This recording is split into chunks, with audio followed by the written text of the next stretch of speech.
WeatherNation is readying your community for extreme weather, water, and climate events.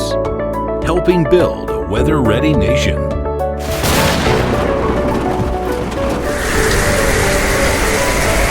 Proud to be a weather-ready nation ambassador. Well, hey, we're back. It's another episode of Weather Ready Nation here on WeatherNation. John Van Pelt here to try to keep you and your family safer with the help of the National Weather Service. And this week we've got Doug Hildebrand with us.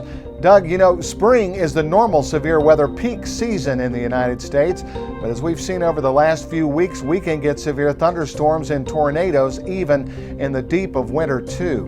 What's the first thing we need to do to keep our families safer by getting better warnings? The best action that you can take is having multiple sources so that you can stay informed.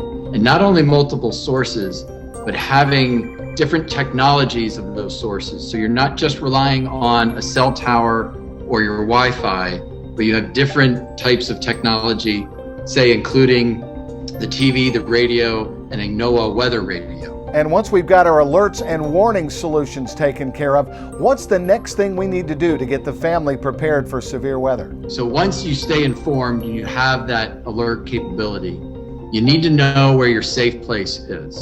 So when you're at home, where is that location that you want to go to when severe weather strikes? So your safe place should be either a storm shelter, even your basement. And if you don't have either of those, find an interior room away from windows. You want to have as much buffer between your location and the outdoors. So warning's important, the safe place at home important, but storms don't always threaten us when we're at home.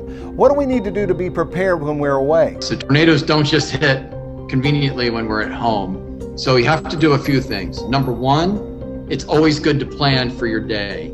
Know when the severe weather is expected and then make decisions so that you're not caught in a vulnerable area. So if you're outdoors or even in your car, you want to make sure that you have access to adequate shelter. And you want to stay away from windows and get to the interior parts of whatever building you have access to. And there you have it. Doug Hildebrand from the National Weather Service with more potentially life-saving information to keep you and your family safer. Of course, if you want to find out more about this story and any other weather news, you can go to WeatherNationTV.com 24/7. I'm John Van Pelt. Join us next week for another episode of Weather Ready Nation.